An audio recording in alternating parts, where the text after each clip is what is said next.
మీ business ఏదైనా మీ ఊర్లో promotion చేయాలంటే అది సుమన్ టీవీతోనే సాధ్యం. ఇప్పుడే సంప్రదించండి. ఈ ఫీల్డ్‌కి రావడానికి మీకు గల కారణాలు ఏంటండి? చిన్నప్పుడు అంటే మా ఊళ్ళే బుర్రకథ చెప్పడానికి వచ్చేళ్ళు. వినరా భారత వీర కుమార వీరుల చరితము తందాన తాన నారి ముద్దుల గుమ్మక తచ్చరి నందారే నారి ముద్దుల గుమ్మక తచ్చరి. అంటే ఇన్ని రంగాల్లో ప్రావీణ్యం సంపాదించారన్న, ఇది దేవుడిచ్చిన వరం అనుకుంటారా?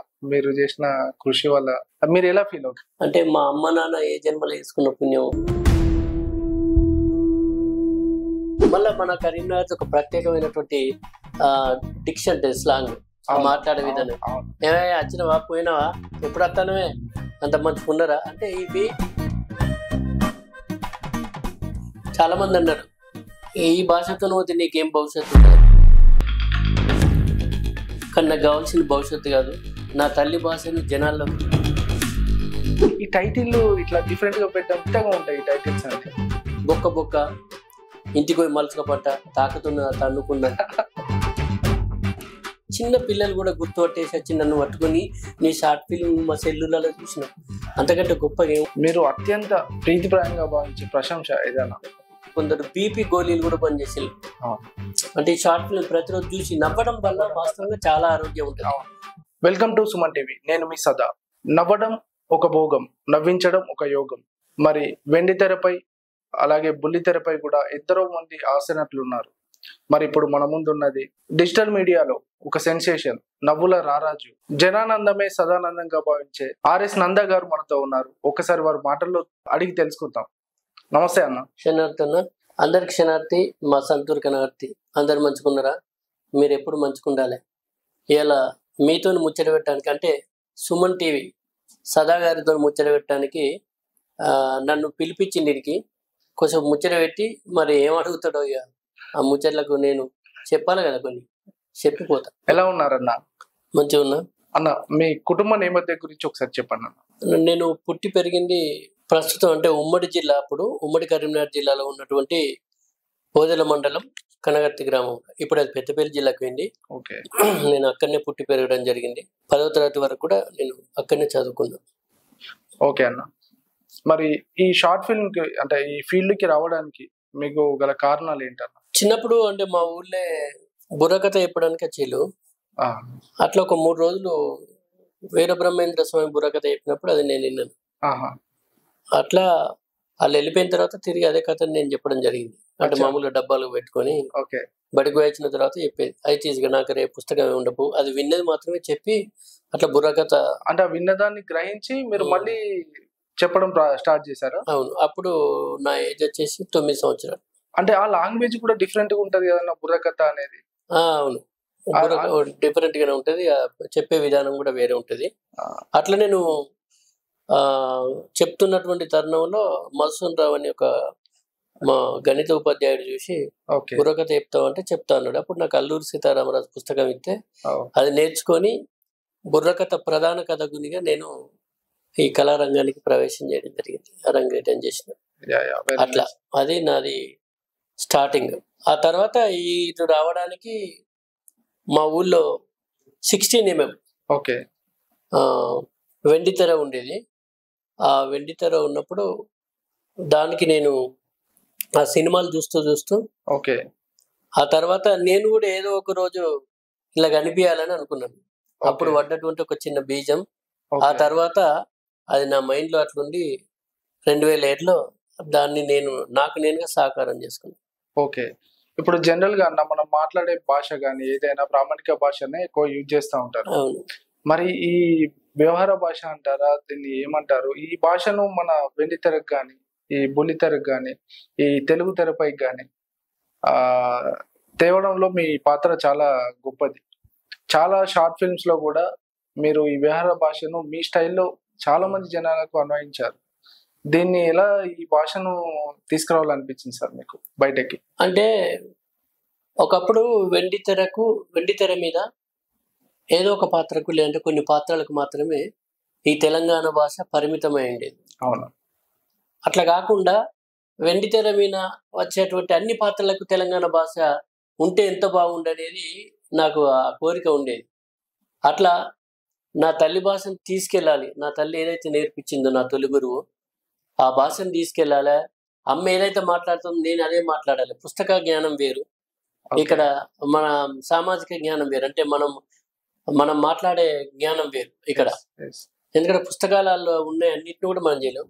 పుస్తకంకి వచ్చేసరికి వాళ్ళకు ప్రామాణికం వాడతారు. పుస్తక భాష వేరు. ఇక్కడ మనం మాట్లాడుకునేటప్పుడు వ్యవహారికం.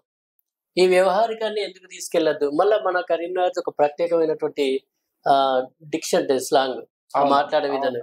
ఏమయ్యా వచ్చినవా, పోయినావా, ఎప్పుడు వస్తానవే, అంత మంచుకున్నారా అంటే ఇవి చాలా కనెక్ట్ అవుతాయి. అంటే అందులో ఒక గొప్ప మాధుర్యం ఉంటది. అది దాన్నే చూపెట్టాలని డిసైడ్ అయ్యాను నేను. అట్లా నిర్ణయం తీసుకొని దాదాపు ఒక 2 నెలలు ఈ భాషను ఎలా తీసుకెళ్ళాలి అని ఒక ఆలోచనలో ఏదైతే బాగుంటుంది అని అనుకున్నప్పుడు చాలా మంది అన్నారు, ఈ భాషతో పోతే నీకేం భవిష్యత్తు ఉంటుందని. కానీ నాకు కావాల్సిన భవిష్యత్తు కాదు, నా తల్లి భాషను జనాల్లోకి తీసుకెళ్ళాలి. ఈ రోజు కన్నా మన ప్రపంచంలో ఏ గడ్డ మీద ఉన్న తెలుగుడికైనా మీ భాష, మీ వ్యవహారిక భాష, మీ షార్ట్ ఫిల్మ్ చూసే ప్రతి ఒక్కరు కూడా చాలా చాలా ఆనందంగా ఫీల్ అవుతారు. నాకున్న ఒక NRI ఫ్రెండ్స్ కూడా 2-3 మీ గురించి చర్చలో, అంటే మన ఇక్కడి భాష అక్కడ వినిపిస్తుంది చూసారా, అది చాలా గర్వకారణం అన్న. ఆ స్థాయికి వెళ్ళడం నిజంగా మీరు చాలా గొప్పతనం అన్న. అదంటే అందరి అభిమానం అన్న. ఎందుకంటే కాకపోతే నేను మొదట అడిగేటప్పుడు ఒక పక్క నా భాషకు ఎక్కడో కనుమరుగైతుంది అన్నటువంటి ఒక బాధ ఉండే. కానీ నేను ఈ షార్ట్ ఫిల్మ్ అడిగేటప్పుడు ఒక భయం కూడా ఉండే. ఎందుకంటే నేను తీసుకెళ్ళగలుగుతానని. కానీ ఒక మంచి సంకల్పంతో అడిగేసినప్పుడు తప్పకుండా ఏదో ఒక సత్ఫలితం ఉంటుంది అనేది నేను నమ్మినటువంటి వాడిని. అందుకే నన్ను నేను నమ్మిన, నా పనిని నమ్ముకున్నా. అట్లా అనుకొని అడిగేసిన ఇవాళ విశ్వవ్యాప్తమై, అంటే ప్రపంచంలో ఉన్నటువంటి, ప్రపంచ దేశాల్లో ఉన్నటువంటి తెలుగు వాళ్ళు ఎక్కడున్నా సో గ్రేట్, నాకు ఒక అభిమానులుగా ఉన్నారు. వాళ్ళందరి ఆదరణ, వాళ్ళందరి అభిమానం వల్ల ఇవాళ RS నందం మీ ముందు. అన్న మీరు చేసే షార్ట్ ఫిల్మ్స్ కూడా మీ టైటిల్స్ కానీ, అది గుట్టల్లో గుసగుస అంటారు, పెద్ద తట్ట అంటారు, దంచిపిత్త అని అంటారు. ఈ టైటిల్ ఇట్లా డిఫరెంట్ గా పెట్టడం మీరేనా, మీ వెనక ఎవరైనా అంటే ఇక టైటిల్స్ కానీ ఇది ఎలా అన్న ఇట్లా కొత్తగా వింతగా ఉంటాయి ఈ టైటిల్స్ అన్ని?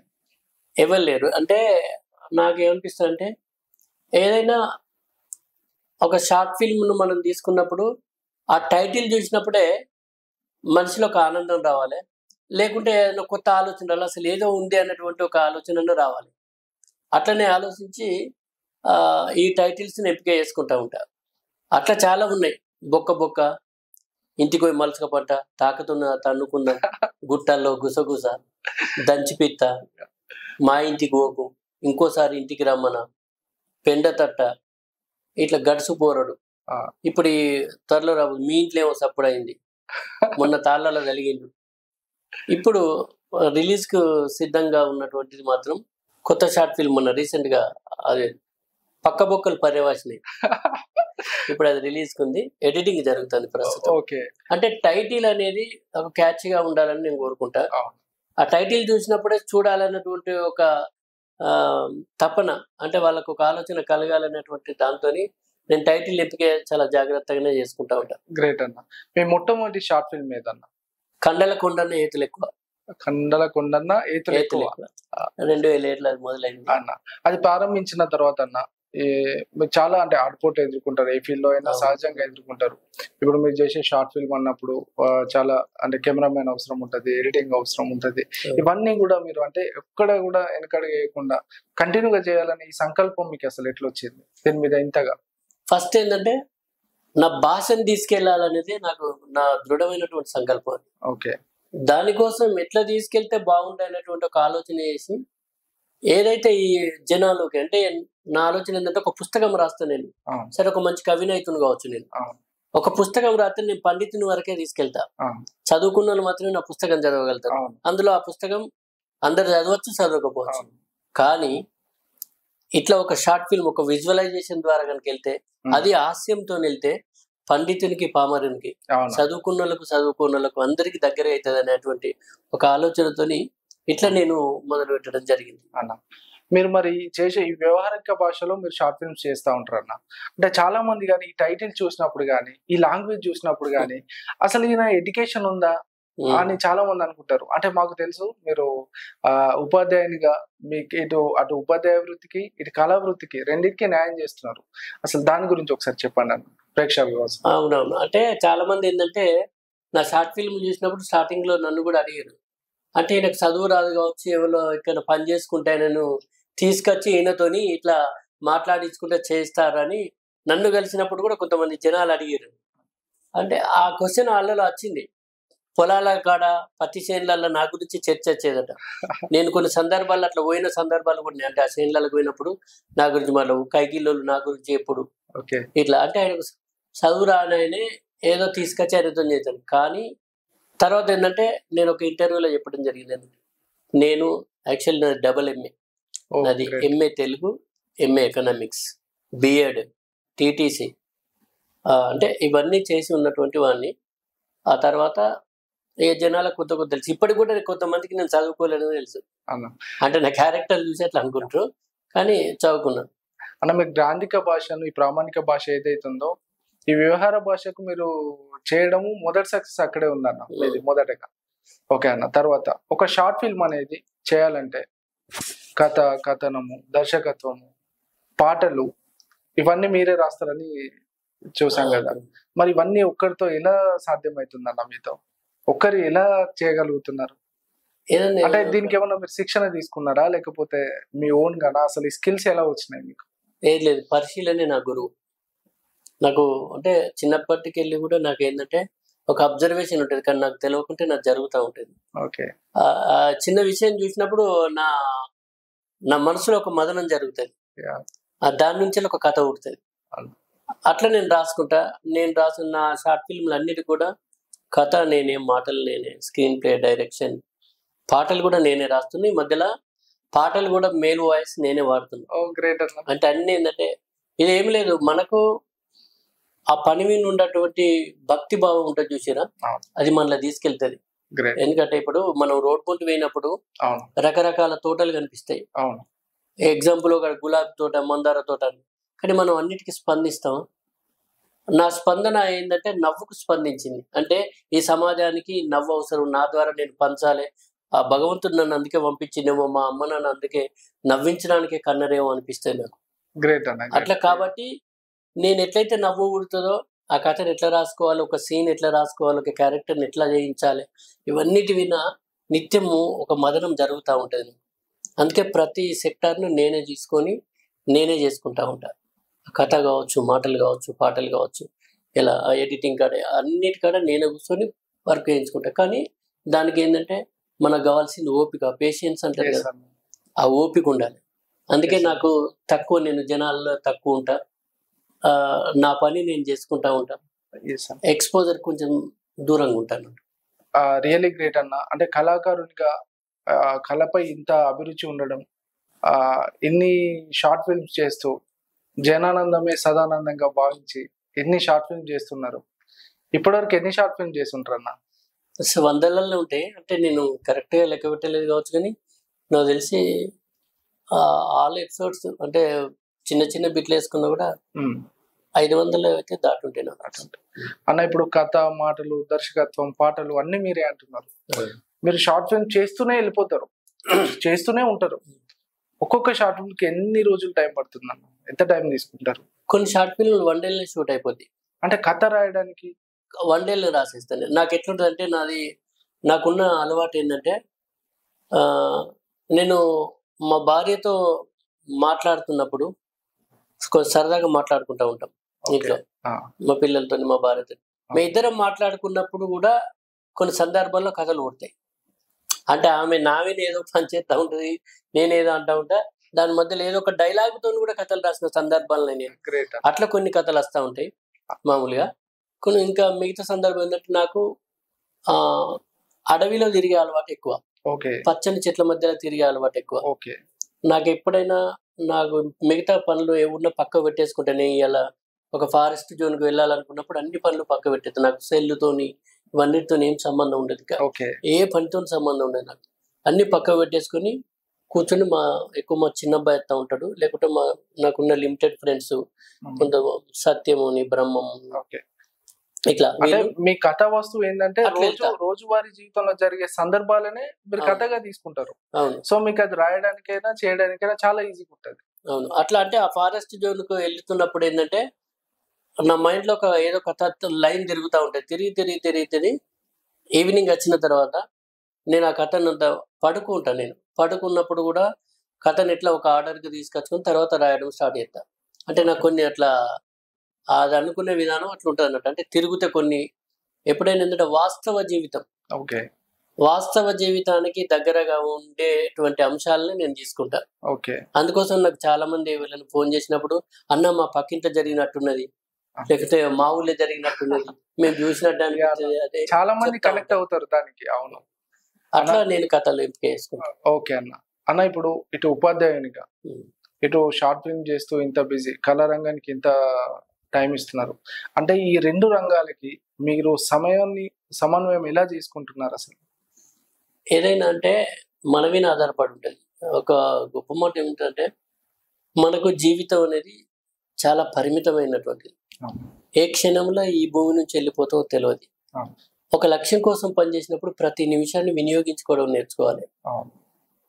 ఒక నిమిషాన్ని మనం వృధా చేస్తే జీవితంలో తిరిగి మళ్ళీ రాదు. కాబట్టి ప్రతి నిమిషం నాకు విలువైంది.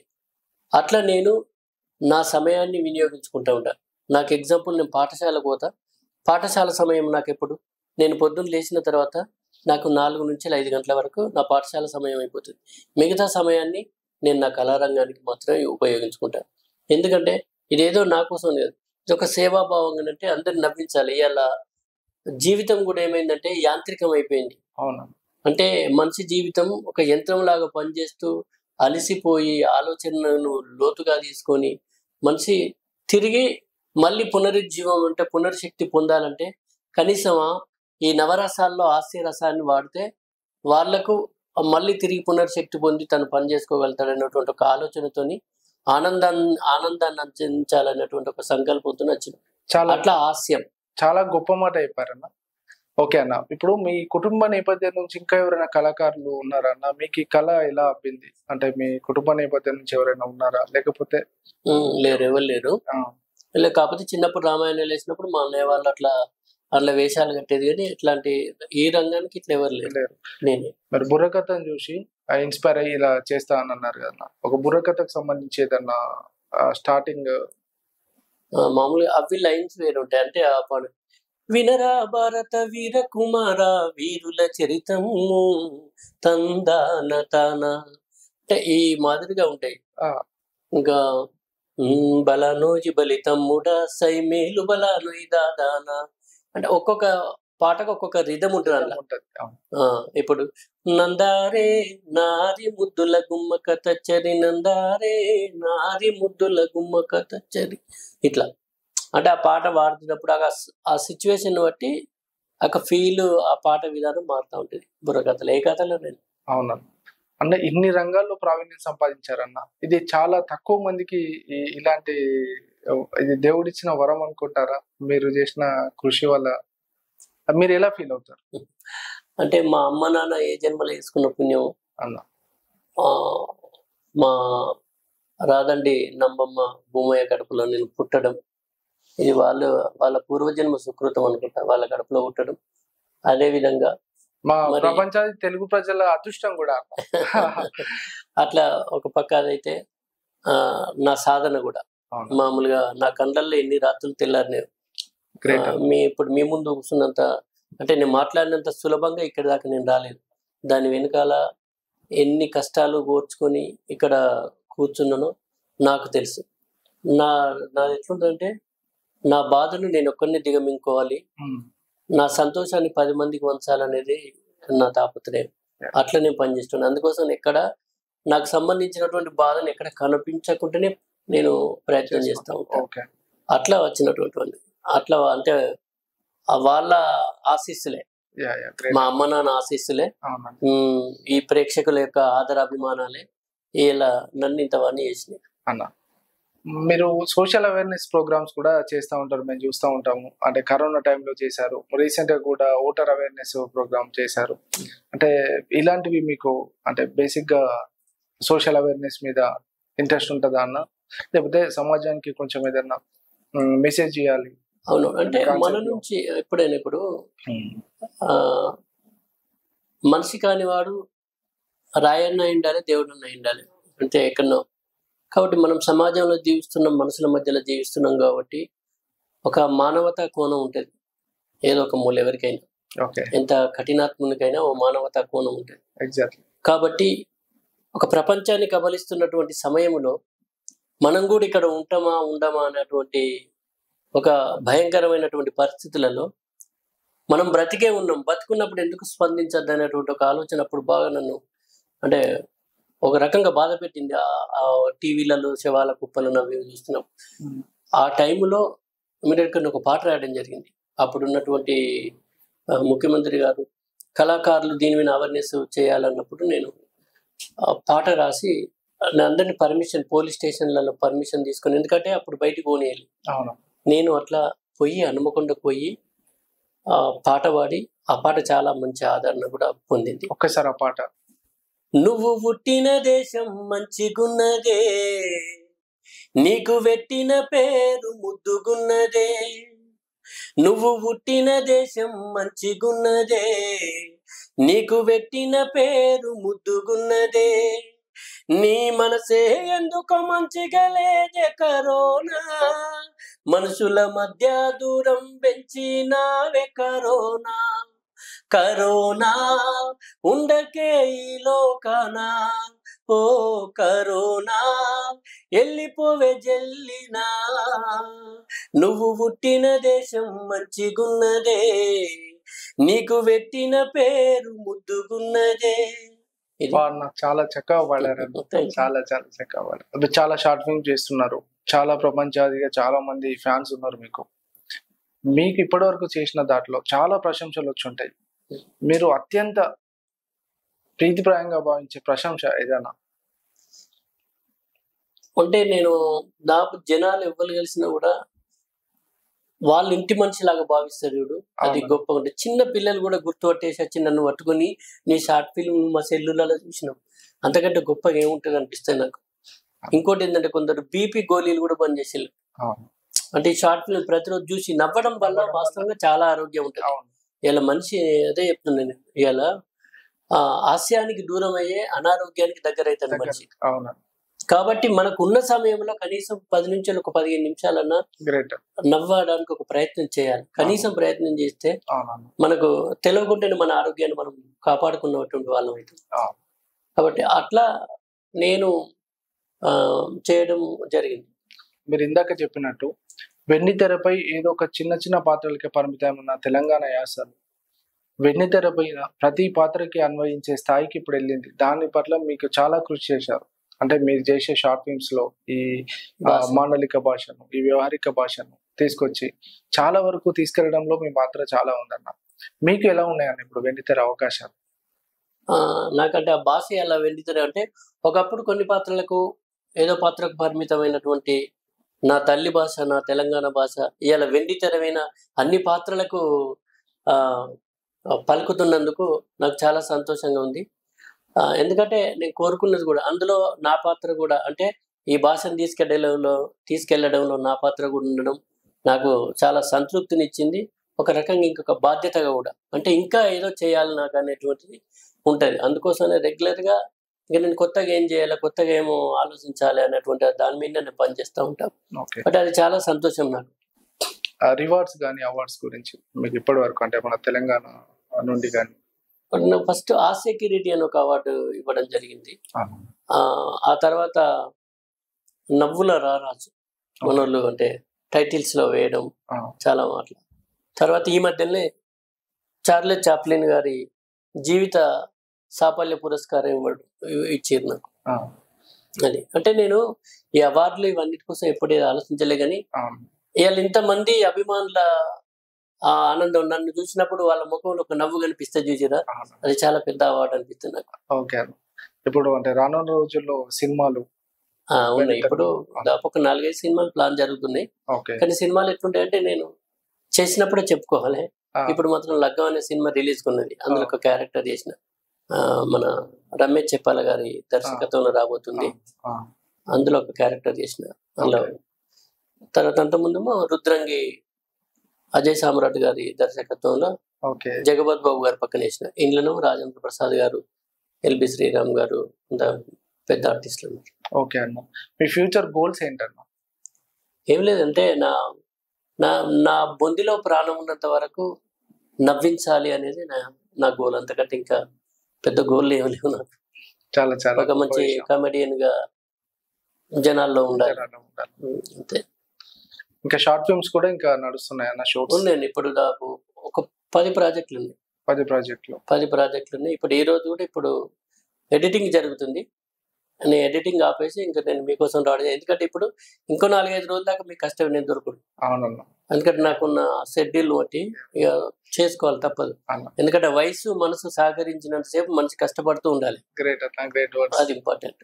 ఉపాధ్యాయ వృత్తిలో ఉన్నారన్న, అంటే ఉపాధ్యాయ వృత్తిలో ఉన్నారు అంటే మీ దగ్గర ఉండే తోటి సహోద్యోగులు కానీ అక్కడ ఉండే విద్యార్థులు కానీ మీ దగ్గర ఉండే విద్యార్థులు వాళ్ళు ఎలా ఫీల్ అవుతున్నారు? మా సార్ వాళ్ళు అయితే ఇప్పుడు ఎట్లుంటుందంటే ఒక వస్తువును నిత్యం చూసినప్పుడు మామూలు అవుతుంది ప్రతిరోజు. ఇప్పుడు ఒక కొత్త కుటుంబాన్ని చూసినప్పుడు ఆనందం వేరే ఉంటుంది. ఇప్పుడు మన కుటుంబంలో నేను వాళ్ళ కుటుంబ సభ్యునిలాగా ఉంటా కాబట్టి సాధారణంగానే ఉంటా. ఇప్పుడు ఒక కొత్త ప్రాంతానికి వెళ్ళినప్పుడు వాళ్ళలో ఎక్సైట్మెంట్ ఉంటుంది. మా పిల్లలు కూడా అంటే వాళ్ళు, సార్ మీరు టీవీలో మా సెల్లులు వచ్చిరు సార్, మిమ్మల్ని కొట్టిరు సార్, దెబ్బలు తాకినాయా అంటే వాళ్ళ ఆలోచనలు అడుగుతారు నన్ను. మీరు అడ్డం పడ్డారు కదా సార్, దెబ్బ తాకిందిగా మీకు, డాక్టర్ దగ్గరికి పోయారు మీరు అంటే వాళ్ళు అందులో జరిగిన సంఘటనలు అప్పుడప్పుడు చెప్తా ఉంటారు. బాగా హ్యాపీ అనిపిస్తుంది. అంటే చిన్న పిల్లలు అసలు రీసెంట్ గా ఒక ఇన్సిడెంట్ ఏంటంటే నేను పోతున్నా కార్లో పోతుంటే ఒక 20-25 మంది పిల్లలు ఉన్నారు. ఒక రోడ్డు పక్కన ఆడుతారు. నిల్చున్నటువంటి ఒక 2 పిల్లలు చూసి సడన్ గా సదన్నా అని పిలిచారు. ఒకసారి పిలిచిన వాళ్ళు వీళ్ళందరూ ఒక్కసారి వీళ్ళిద్దరు వీళ్ళని వాళ్ళందరూ రియాక్ట్ అయ్యారు. కారెంబడి వచ్చారు. నేను కొంచెం స్లో అయిపోయి ఆపేసింది. ఎందుకంటే పిల్లలు అంత అభిమానంతో వచ్చారు. పూసుకొని తాకితే కూడా ఆపేసి డోర్ తీయగానే వచ్చి పట్టుకున్నారు వాళ్ళు. మన మనిషిలాగా, కుటుంబ సభ్యులాగా. నువ్వు మంచిగా ఉంటే నీ జోకులు అవి అని వాళ్ళు అంటే ఎక్కడండి మనం ఏ జన్మలో వేసుకున్న పుణ్యం, అంతకంటే ఏం కావాలి ఇంకా నాకు. అన్న, ఉపాధ్యాయ వృత్తిలోకి ఎప్పుడు ఎంటర్ అయ్యారు? నేను 2000 సంవత్సరంలో ఉపాధ్యాయ వృత్తిలోకి ఎంటర్ అయ్యాను. ఇప్పుడు 24 సంవత్సరాలు నేను చేయబట్టి. అంతకుముందు జాబ్లోకి రాకముందు దాదాపు ఒక 1-2 ఇయర్స్ ప్రైవేట్ స్కూల్లో చేసిన. 24 ఏళ్ళు అయితే. మీ లైఫ్ లో ఎదురైన ఒడిదుడుకులు అంటే మీరు షార్ట్ ఫిల్మ్స్ లో ఇంత ఫేమ్ కాకముందు, ఉపాధ్యాయ వృత్తి రాకముందు మీరు పడ్డ ఏమన్నా కష్టాలు కానీ వాటి గురించి? చాలా ఉన్నాయి. అంటే నా చిన్న వయసులో మా నాన్న చనిపోయిండు. అదొకటి చాలా బాధాకరమైనటువంటి విషయం. అంటే మేమేంటో ఈ సమాజం ఇంకా నాకు అంత అవగాహన రాకముందే ఆయన ఈ భూమి విడిచిపోయిండు. కాబట్టి ఇప్పుడు ఉంటే చూస్తే బాగుండేమో అనిపించింది. రీసెంట్ గా అమ్మ జరిగిపోయింది. అమ్మ చూసేది, వీడియోలు చూసి నవ్వే ముచ్చట పెట్టేది నాతో. మా అమ్మతో దాపు ఎప్పుడంటే మా అమ్మతోనే నాకు ఎక్కువ అటాచ్మెంట్ రాకుండా. మా అమ్మతోనే ఆమెనే ఇయ్యాల నాకు ఒక గురువు ఉన్నదంటే ఆమెనే. మీరు చాలా సందర్భాల్లో చెప్పారు అంటే ఈ భాష మీకు ఎక్కడి నుంచి అనుభవించారన్న అంటే అమ్మ నుంచే మీకు వచ్చింది అని చెప్పారు. అంతే. నా తల్లి మాట్లాడేటప్పుడు మాత్రం వినేది, ఇంకా పెద్ద మనుషులు మాట్లాడుతుండే. కానీ నేను రీసెంట్ గా మా అమ్మ చనిపోయే ముందు కూడా నాకు అంటే నేను ఏంటంటే ఈ లక్ష్యం కోసం నాకున్న అవకాశాల కోసం పోతూ వచ్చేటండి. అప్పుడప్పుడు అమ్మ దగ్గరికి పోయేస్తుండే. రీసెంట్ గా చనిపోయే ముందు ఒక 20 రోజులు నా దగ్గర. మీరు ఇప్పుడు గురువుగా ఉన్నారు. మీ మొదటి గురువు అమ్మే. ఎక్కడున్న అమ్మనే. ఎవరికైనా మొదటి గురువు అమ్మనే. కాకపోతే ఏంటంటే ఆ ఇంపాక్ట్ అనేది ఉంటుంది చూసారా. కొందరు మీద ఉంటుంది, కొందరు మీద ఉండకపోవచ్చు. కానీ ఆమె నా ఇన్స్పిరేషన్, ఆమె నా గురువు. ఆ భాష నేను ఆవహించుకోవడంలో ఆమె ముఖ్యమైనటువంటి పాత్ర. ఆ తర్వాత సమాజం. అన్న, ఇప్పుడు తెలంగాణ నుండి చాలా మంది కళాకారులు అంటే మిమ్మల్ని చూసి ఇన్స్పైర్ అయ్యి రావాలని అనుకుంటారు ఈ రంగం వైపు. వాళ్ళకి మీరు ఇచ్చే సందేశం? ఒకటే, ఏం పని చేసినా కూడా అంకిత భావంతో చేయాలి. అంకిత భావంతో కనుక చేయగలిగితే అంటే ఇప్పుడు ఎట్లుంటుంటే ఇవాళ మనకు చాలా ఉత్సాహంగా ఉంటాం. ఈ పని నేను పోతున్నాను. ఆ ఉత్సాహం అనేది ఒక సాధించే వరకు. లక్ష్యంలో మొదటి అడుగు పడ్డప్పుడు ఎంతనైతే ఉత్సాహం ఉంటుందో Yeah, ఆ లక్ష్యం చేరే వరకు అదే ఉత్సాహం ఉంటుంది. exactly. అంటే కొన్ని అడ్డంకులు ఎదురై నేను ఆగిపోవడం, నీ శ్రమలో దోషాలు ఉండడం, ఇవన్నీ కాదు. విమర్శలు ఎప్పుడు ఫస్ట్ ఫలితం కోసం ఎప్పుడు ఆలోచించాలి. ఆలోచించాలి. నీ పనిని నిజాయితీగా చేసుకుంటా కనుక పోతే ఉమ్, తప్పకుండా నీ పనిలో నిజాయితీ ఉంటే, నీ పనిలో నిబద్ధత ఉంటే తప్పకుండా నీ లక్ష్యాన్ని చేరుకోగలుగుతావు. ఎవరైనా అంతే. కాబట్టి ఒక పనిని ఎంపిక చేసుకున్నప్పుడు అంకిత భావంతో చేయగలిగితే మాత్రమే ఈ రంగంలోకి రావడం బెటర్. ఏ రంగమైనా, ఇదనే కాదు, ఏ రంగమైనా ఉంటుంది. ఆటుపోట్లు ఉంటాయి. విమర్శలు తప్పకుండా ఉంటాయి. అవన్నిటిని పట్టుకోవాలి. అందులో ఇందులో ఎక్కువ ఉంటాయి ఇంకా. ఎందుకంటే అవును. ఇది రంగుల ప్రపంచం. రంగుల- ఏ రంగు ఎప్పుడైనా మీద పడచ్చు. అవును. కాబట్టి అవన్నిటిని మనం భరించుకోగలిగితే, ఎందుకంటే మన ముంగట పొగిడిన వాడు పక్కకుంటూ పోయి తిడతాడు. ఆ, తిట్టిన వాడిని ఆశిస్తులే, పొగిడిన వాళ్ళు కూడా ఆశిస్తులే. ఆ పాజిటివ్నెస్ మనలో ఉండాలి. అంటారు కదా అన్న, పొగడ్తలకు జడవద్దు, ఇంకా విమర్శలకు పొగడ్తలకు పొంగిపోవడము, నిందలకు కుంగిపోవడం అనేది మనిషి ఎప్పుడు చేయదు. ఒక సమస్థాయిలో వెళ్ళగలగాలి. ఈ రంగంలో ఎక్కువగా ఉంటాయి అలాంటి ఏదైనా దేన్నైనా స్వీకరించగలగాలి. మెయిన్ ఏంటంటే పాజిటివ్నెస్ లో ఉండాలి ఏదైనా. ఇప్పుడు నన్ను తిట్టడం వల్ల మీకు సంతోషం ఉంటుందంటే అంతకంటే ఏం కావాలి. దాంట్లో ఆ కూడా పాజిటివ్నెస్ ఉండాలి. అట్లా అంటే నా కోసం ఆలోచిస్తాను, నా కోసం ఆలోచిస్తారు మీరు ఆ సమయాన్ని. నన్ను తిట్టినావు, నన్ను తిట్టడం వల్ల నువ్వు ఫ్రీ అయిపోయినావు. నాకు కావాల్సింది కూడా నీ ఆనందం, నీ ఆరోగ్యం. ఆ పాజిటివ్నెస్ మనలో ఉంటే బాగుంటుంది. అట్లా జనాలందరూ జనానందమే సదానందం సదానందం అంటారు. ఈ టైటిల్ అసలు ఎక్కడి నుంచి వచ్చిందన్న? అంటే మీ రాజుని సదన్న అన్న, ముద్దుగా అందరు సదన్న సదన్న అని పిలుస్తూ ఉంటారు. ఈ జనానందమే సదానందం అంటే నేను అనుకున్నప్పుడు ఫస్ట్ షార్ట్ ఫిల్మ్ చేస్తున్నప్పుడు నా పేరు, నేను అసలు శివ భక్తుని, సదానందుడు. నా పేరు కూడా సదయ్య, ఒరిజినల్ నేమ్ ఆరాధన సదయ్య. ఈ సదా అనేది 2 అక్షరాలు. ఆనందం, నాకు కావాల్సింది ఎవరి ఆనందం? జనుల ఆనందం. కాబట్టి జనుల యొక్క ఆనందం, జనానందమే ఈ సదానందం. అంటే ఆయన పేరు ఉంటది, నా పేరు ఉంటది, ఆనందం ఉంటది, జనాలు వస్తారు. ఇట్లా పెట్టుకొని అట్లా జనానందమే సదానందం అని పెట్టిన. అందుకే జనానందం. అందరికి శనార్థి మా సంతూర్ కనగర్తి. అంటే నేను పుట్టినూరు అది అనుకో అట్లా కలిసి వచ్చింది. అట్లా పెట్టేసి తర్వాత ఆ ట్యాగ్ జనానందమే సదానందం అని పెట్టుకున్నా. కింద మీ శ్రేయోభిలాష ఆర్ఎస్ నందాన్ని ఉంటుంది. మీరున్న ప్రతి ప్లేస్ కూడా నవ్వులమయమే అన్న. ఎక్కడున్నా కోరుకునేది అదే. ఎందుకంటే ఏం తీసుకురాలి, ఏం తీసుకపోం. మనిషి ఉన్నంత కాలం ఉన్నదానిలో సంతోషంగా సంతృప్తిగా బతకగలిగితే ఆ జీవితం నిత్యం ఆనందంగానే ఉంటుంది నాకు తెలిసి. అంటే నీ దగ్గర ఉన్నంతలో ఆలోచించాలి తప్ప లేని దానికోసం ఆరాటపడి ఆనందాన్ని దూరం చేసుకోవద్దు అనేది నా కోరిక. ఓకే అన్న, వెండి తెర మీద చాలా సినిమాలు వస్తూ ఉంటాయి. ప్రత్యేకంగా మీ నుండి ఇప్పుడు మీరు ఈ ప్రామాణిక భాషను నుండి ఆ వ్యవహారిక భాషలో మన ఫిల్మ్ చేస్తున్నారు.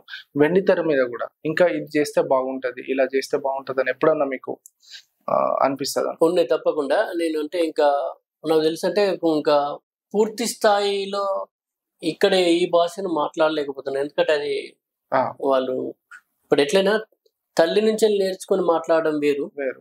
అంటే దాన్ని పుట్టు అన్నే పెట్టు అన్నీ అంటారు అట్లా. కాబట్టి మనం నేర్చుకొని మాట్లాడడం తేడా ఉంటుంది వీళ్ళకైతే. ఇప్పుడు ఈ వ్యవహారిక భాష మీద కూడా చాలా మూవీస్ వస్తున్నాయి అన్న. అంటే ఫలానా దగ్గర ఫలానా యాస మాట్లాడుతారు, ఆ యాసకు సంబంధించిన సినిమాలు చాలా వస్తున్నాయి. అవును. అంటే ఇప్పుడు ఎట్లుంటుంది అంటే ఒక్కొక్క ప్రాంతంలో వాళ్ళు మాట్లాడేటువంటి ఆ భాషలో వాళ్ళ యాసలో తేడా ఉంటాయి. అవి అంటే దాని అంతా ఇవన్నిటిని మాండలికాలు అంటాం మనం.